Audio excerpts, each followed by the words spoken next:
I never imagined my first wedding would be like this. No love, no vows, no groom standing tall at the altar, just me, dressed in white, saying I do to a man lying unconscious in a hospital bed. My name is Bella Moore. And this is the story of how I was forced to marry a man in a coma, Gabriel Lee, the heir to a massive corporate empire. They said he would never wake up. They used me as a pawn in a dirty scheme to take over his wealth. But then, with just one kiss, he opened his eyes. And from that moment on, everything changed. They told me it was an opportunity of a lifetime. That marrying Gabriel would solve all my family's problems. That if I just agreed, we'd never have to worry about money again. But let's be honest, it wasn't a choice. It was an order. An ultimatum disguised as salvation. I sat in front of the mirror the night before the wedding, staring at the gown hanging beside me like a ghost, white, delicate, suffocating. Outside the door, my so-called aunt, Victoria Moore, knocked hard and cold. "Bella, this isn't about you. This is about our family. Don't ruin this." She wasn't my mother by blood. But she'd raised me after my real parents died, and she never let me forget what I owed her. What did I owe her? Being sold off like property? Becoming the wife of a man who hadn't opened his eyes in 6 months? Gabriel Lee, CEO of the Lee Corporation, known for his ruthless brilliance, had been in a coma ever since a suspicious accident. His family needed a legal wife to secure the succession and keep his uncle from taking over. Victoria saw a chance, and pushed me in. I was nothing but leverage. The wedding was silent. Cold. No vows, no rings, no applause. Just me, signing a marriage certificate beside a bed where my husband-to-be lay pale and lifeless. They said all I had to do was go through the motions. One night. One kiss. Then disappear. No one expected him to wake up. Not after 6 months. Not after everything they'd done to keep him under. But fate is funny like that. I still remember the feel of his lips, cold, dry. I leaned down that night in the hospital room, just to complete the ritual. Just one kiss. A meaningless formality. I hesitated, but the nurse behind me urged me on, "Just do it, sweetheart. It's symbolic." So I did. My lips brushed his. And suddenly, the monitor beeped. Once. Twice. Faster. Then, his fingers moved. I froze. The air shifted. And then, with a sharp intake of breath, Gabriel Lee opened his eyes. Dark. Piercing. Unreadable. He looked straight at me and asked, voice rough from disuse, "Are you, my wife?" The nurse screamed. The doctors rushed in. And I stood there, heart pounding, unable to speak. He was awake. The hospital room was chaos. Alarms ringing, nurses yelling for a crash cart, doctors rushing him like they'd seen a ghost. And me? I stood frozen, eyes locked with his. Gabriel Lee, my supposed husband, the man I had married in silence and without consent, was awake. And somehow, inexplicably, his first word was me. He didn't blink. Didn't look away. Just stared, as if trying to burn my face into his memory. The doctors kept asking him questions, his name, the date, who the president was. He answered them slowly, hoarsely, but with terrifying clarity. His gaze, however, never left me. Later that night, I sat outside the ICU, hands shaking, still trying to make sense of what had happened. I wasn't supposed to matter. I was just a name on a piece of paper. A temporary bride. The real game was about power, legacy, and corporate inheritance. But now that he was awake, everything had shifted. Victoria called. I could tell she was panicking, her voice trembling underneath the forced calm. "He's awake? Are you sure? You didn't mess this up, did you?" I didn't answer. What could I say? That the man we had all thought was sleeping had woken up the moment I kissed him? That he was staring at me like I meant something? That night, I couldn't sleep. Not just because of the shock, but because, deep down, I felt something stirring. A fear. A hope. I didn't know what it was, only that everything I thought I knew had been rewritten in one heartbeat. The next day, they let me see him. He was sitting up in bed, surprisingly composed, his back straight and his face unreadable. He looked like a king returning from war. Dignified. Dangerous. The moment I stepped in, he gestured for the nurse to leave. Now it was just the two of us. "You're Bella Moore," he said, more like a statement than a question. I nodded, barely finding my voice. "Yes." "My wife," he added, slowly. Again, I nodded. "Technically, yes. But it's not what you think." "It wasn't my—" "I know," he interrupted. "I've been listening. Even when I couldn't move. I heard everything." I froze. He had heard? Everything? He leaned forward slightly, wincing from the effort but never breaking eye contact. "I heard them planning to use you. Heard them calling you a tool. A puppet." I swallowed hard, throat burning. "Then why didn't you stop it?" His expression changed, just slightly. "Because I couldn't. Not then. But now I can." He paused. Then said something that sent chills down my spine. "You saved me, Bella. And now it's my turn to return the favor." I didn't know what he meant by returning the favor. I didn't even know this man. But in that moment, something in his eyes told me he wasn't like the others. Gabriel Lee might have just woken from a 6-month coma, but his mind, his instincts, were razor sharp. And he was already planning something. I barely had time to respond when the door burst open. In came his uncle, Vincent Lee, smooth suit. Sharp smile. The kind of man who always spoke in veiled threats. "Oh, Gabriel," Vincent said, voice drenched in faux concern. "You have no idea how relieved we all are. The doctors had nearly given up. We thought we'd lost you." Gabriel didn't flinch. "You didn't seem too concerned when I was unconscious." Vincent laughed. "Don't be silly. We've done everything to protect your legacy while you were recovering. I even took on your position at the board temporarily. To keep the company stable, of course. And now that I'm back?" Vincent's smile faltered for a split second. "We'll discuss the transition soon. Right now, what matters is your health. And your wife." He glanced at me like I was dirt beneath his shoe. "Congratulations, by the way." A bit unconventional, but touching nonetheless. I felt myself shrinking under his gaze, like I didn't belong in the room. But Gabriel surprised us both. He reached out and took my hand, firm, warm, deliberate. "She's not just my wife. She's the reason I'm alive." Vincent blinked. "And from now on," Gabriel continued, still holding my hand, "anything that concerns me, concerns her." After Vincent left, I pulled my hand away. "You didn't have to do that," I whispered. "You don't owe me anything." But Gabriel shook his head. "Bella, I don't think you understand. I've been surrounded by liars, traitors, and vultures my whole life. When I was in that coma, I couldn't move, couldn't speak, but I could hear. And in all that darkness, the only voice that didn't sound like it wanted something, was yours." I was stunned. Speechless. He wasn't supposed to care. But he did. Things changed quickly after that. Gabriel's recovery was nothing short of miraculous. Within days, he was walking. Within weeks, back in control of Lee Corporation. His presence at the office sent shockwaves. Executives who had gotten comfortable during his absence were suddenly nervous again. But he didn't come back alone. He brought me with him. Everywhere. To meetings.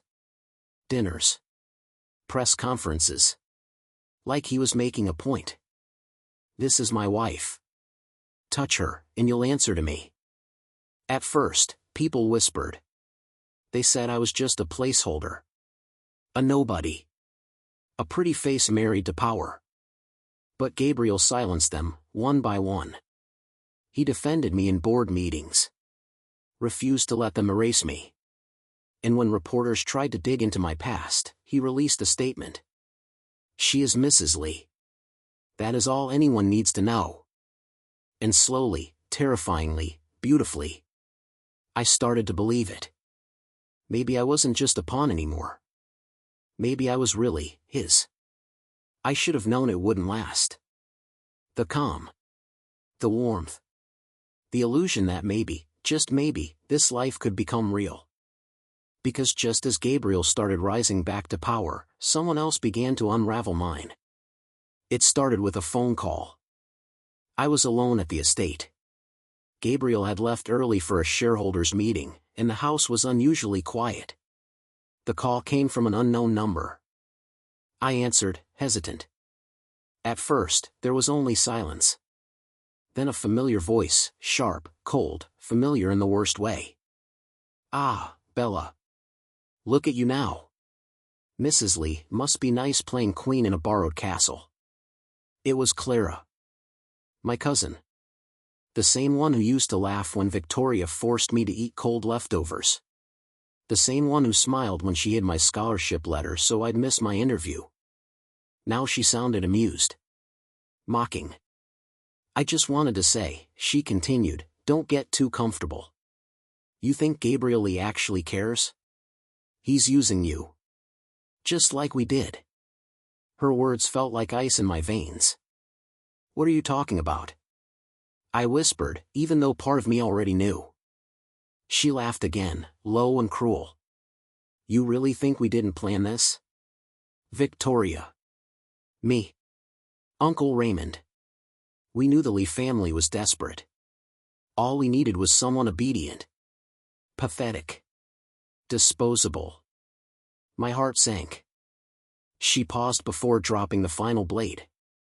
And you, dear Bella, were always so easy to break. Click.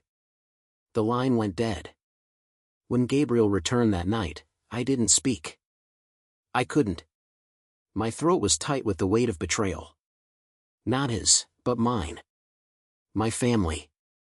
The people who raised me. Who smiled at my wedding. Who told me this was for my own good. They had sold me like cattle. Worse, they'd fed me into the fire and watched me burn. Gabriel noticed. He always noticed. Who called? He asked gently.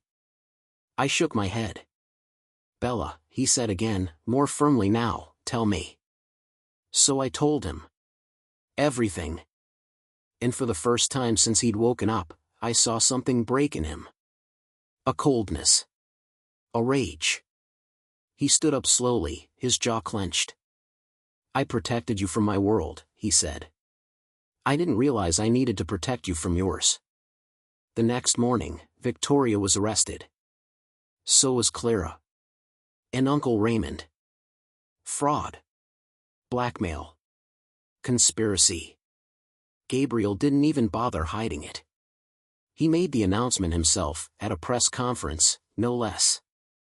When reporters asked if it was personal, he only said, family should protect you. Not poison you. And anyone who hurts my wife, is not family at all. He didn't look at the cameras when he said it. He looked at me. And for the first time since this nightmare began, I cried.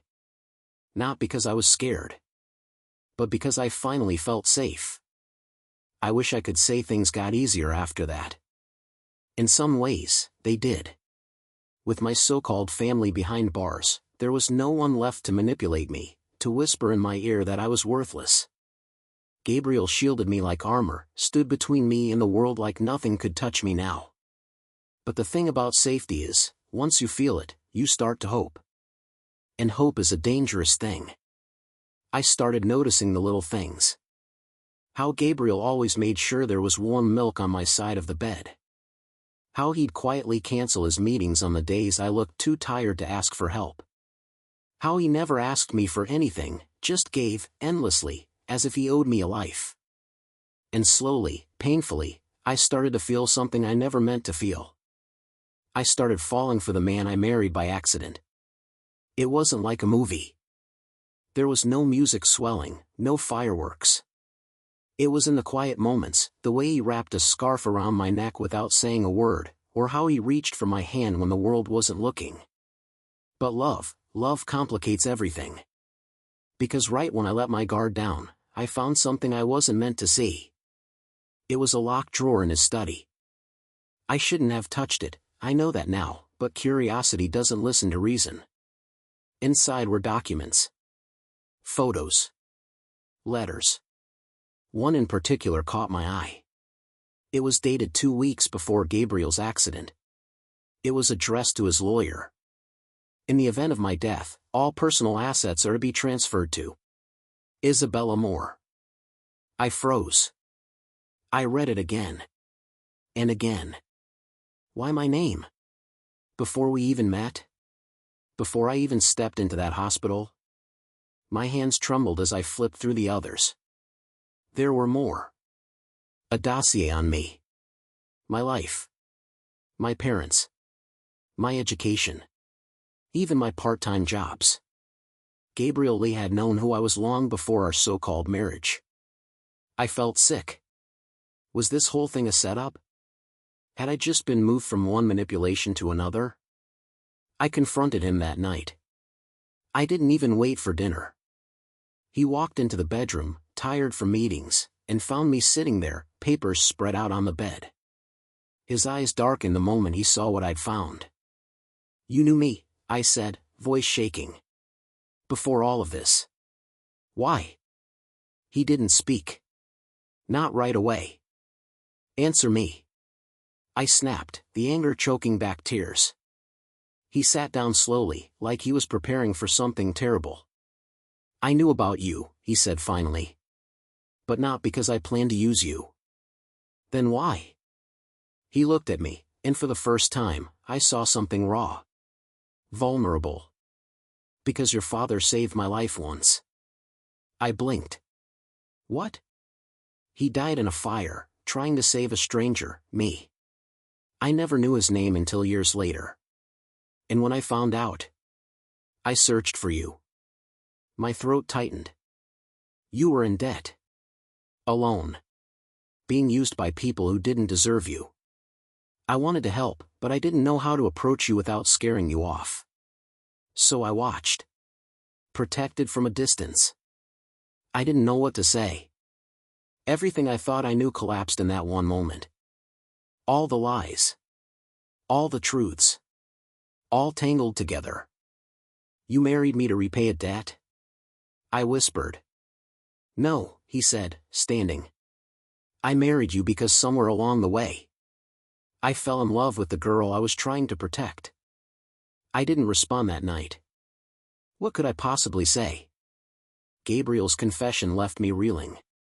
My heart ached with conflicting emotions, gratitude, confusion, betrayal, something dangerously close to love. He said he married me out of love. But love born from guilt, from a debt he thought he owed. Could that ever be real? For hours, I just sat there in silence while he stayed beside me, not touching, not speaking, just waiting. And when I finally looked at him, really looked at him, I saw the truth he wasn't saying. He was scared. Not of me, but of losing me. That's when I realized something even more terrifying than a secret. He wasn't pretending. Gabriel Lee, cold, calculating, ruthless CEO, had fallen for me without ever expecting it to happen. And so had I. Days passed. We didn't talk about that night again. But something shifted between us. His touches became softer. My guard began to slip. We were no longer acting like husband and wife. We were starting to feel like it. He took me to his favorite places. Introduced me to people who once feared him, but now smiled because he smiled. And every night, when he wrapped his arms around me, I didn't flinch anymore. I melted into him. I let myself believe it could last. But of course, the moment you let your heart feel safe is exactly when it shatters. It happened on a quiet morning. Gabriel had just left for a conference. I was sipping tea on the balcony when a small envelope slid under the front door. No name. No seal. I picked it up, curious, and opened it slowly. Inside were 2 photographs. One of Gabriel. One of me. Together. But what made my blood run cold was the red X marked across both of our faces. And the note beneath them. Your husband's enemies never forget. And they never forgive. My hands trembled. I clutched the envelope and ran straight to Gabriel's office. But he wasn't there. His phone went straight to voicemail. His assistant hadn't seen him in hours. Panic clawed at my throat. And then I saw the news. Explosion on Route 48, private vehicle destroyed. Victim identity pending. No. No. No. My knees gave out.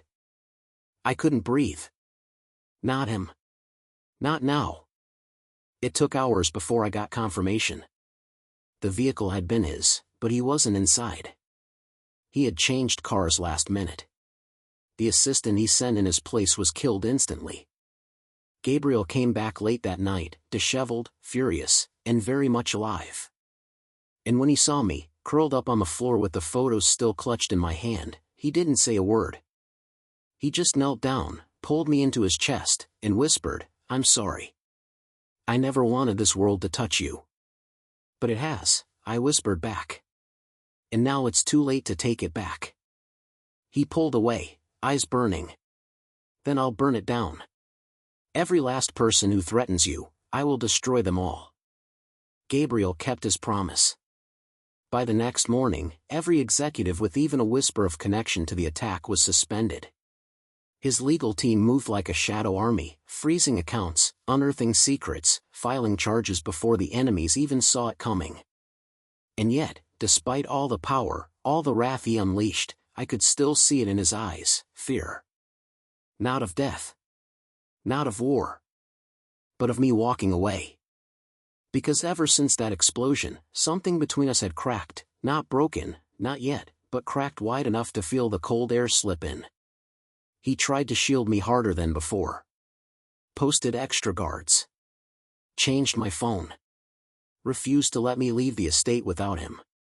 But I didn't want safety. I wanted truth. So one night, I finally asked him the question that had been clawing at me since the photos arrived. "Who did this, Gabriel?" He was silent. I pressed again, voice low. "Who wants us dead?" And then he said a name I'll never forget. Adrian Wu. The blood drained from my face. Adrian Wu, the former CEO Gabriel ousted in a brutal corporate takeover years ago. A man who'd lost everything and vanished into the dark corners of the world. Gabriel never told me. Never warned me that marrying him meant becoming a target of someone so dangerous, so vengeful, so obsessed. "Why didn't you tell me?" I whispered. "I wanted to protect you. You lied to me. I was trying to keep you from becoming part of a war that started long before you entered my life." "But I'm already in it, Gabriel," I said, standing. "I've been in it from the moment I kissed you in that hospital bed." He looked up at me, raw and exposed. "Then let me fight it for both of us." I shook my head. "No. We fight it together, or we don't fight at all." That night, I made a decision. I wasn't going to run. Not anymore. I had been a pawn once. A puppet. A silent bride. But now, I was his wife. Truly. Deeply. Irrevocably. And no matter how dangerous it was, I wasn't going to be another woman hidden behind a man's war. So when Gabriel left to track Adrian's network down in Singapore, I insisted on going with him. At first, he refused. Told me it was too dangerous, too unpredictable. I told him I didn't care. "I don't want a life that's safe if it means living it without you." His eyes searched mine for a long moment. And then, with a slow nod, he said, "Then we do this together." We left that same night. On the flight, we sat side by side, silent for hours, our fingers barely touching, hearts beating louder than any words could. When we landed, the stone was waiting. Adrian's people had eyes on us before we even stepped off the plane. And in the heart of a foreign city where nothing felt familiar, Gabriel and I stood as one. Two targets. Two survivors. Two souls bound by fire, lies, and something far stronger than either of us ever expected. Love born not from perfection, but from survival. The days that followed were a blur of shadows, close calls, and whispered threats. Gabriel moved like a man possessed. Always one step ahead, always calculating. I saw a side of him the world feared, cold, strategic, relentless. But when he looked at me, all that armor melted, and I saw the boy underneath. The boy who'd lost too much, trusted too little, and loved too hard. Together, we traced Adrian Wu's operation to a hidden compound on the outskirts of the city. It wasn't just revenge he was after, it was humiliation. Adrian wanted to take everything from Gabriel publicly, his name, his company, his legacy, and me. It all came down to one night. Gabriel got word that Adrian himself would be at the compound. We didn't wait. We couldn't. It was now or never. I'll never forget the drive there. The silence. The wait. The way Gabriel reached for my hand and held it the entire way like it might be the last time. If something happens to me tonight, he said, eyes forward, voice steady, don't stay. Don't, I cut in. Don't say goodbye. Not like that. He turned to me then, for just a moment. And in that moment, I saw everything, fear, love, guilt, and something even deeper. Peace. I'm not afraid to die, Bella, he said quietly. I'm only afraid of losing you. The compound was surrounded. Armed men. Trained mercenaries. It wasn't a rescue, it was a war. Gabriel's team moved in like smoke. Fast. Silent. Deadly. And in the center of it all, standing with the calm of a man who had nothing left to lose, was Adrian Wu. He smiled when he saw Gabriel. But when his eyes landed on me, his smile twisted into something uglier. So this is the girl, he said, circling slowly. The wife. The weakness. Gabriel stepped forward, shielding me. Say one more word, Adrian, and it'll be your last. Adrian laughed. Still so noble. Still so stupid. They fought. Not with guns. Not yet. But with truths. With venomous words thrown like knives across a floor soaked in history and blood.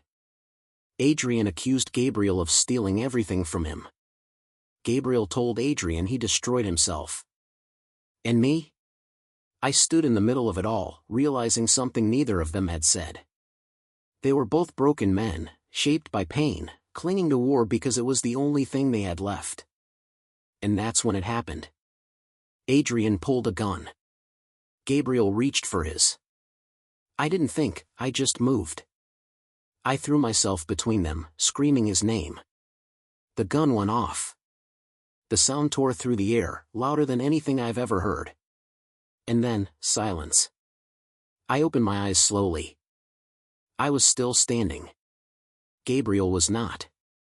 He collapsed beside me, blood blooming through his shirt. No, I dropped to my knees, catching him, my hands shaking. No, no, no. Adrian was gone, dragged off by Gabriel's men. But none of that mattered.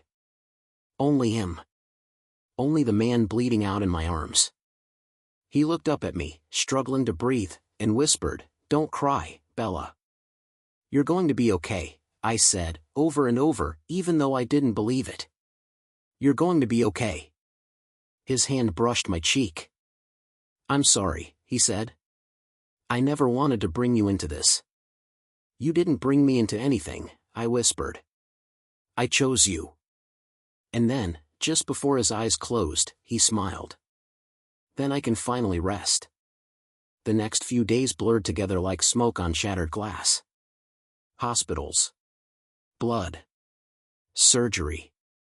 Machines that beeped and screamed and told me again and again that he was alive, but barely. Gabriel had been shot through the side. The bullet missed his heart by millimeters. They said he was lucky. But I knew better. He wasn't lucky. He was stubborn. He was holding on because I was still here. I refused to leave his side. Day and night, I sat beside him, his hand limp in mine. I talked to him like he could hear me. I told him every memory we hadn't made yet. Every place we'd go. Every morning I still wanted to wake up next to him. And every night, I kissed his forehead and whispered, "You promised me forever. So don't you dare quit now." On the 6th day, just as the first rays of sunlight touched his pillow, his fingers moved. Barely. A twitch. I stood so fast the chair scraped the floor. I grabbed his hand. "Gabriel?" His eyelids fluttered. "Hey," I whispered, tears spilling. "It's me. I'm here." And then, his lips parted. "Of course you are," he rasped. "You never leave." I broke. Fell into his arms and sobbed against his chest, letting it all out, the fear, the grief, the relief.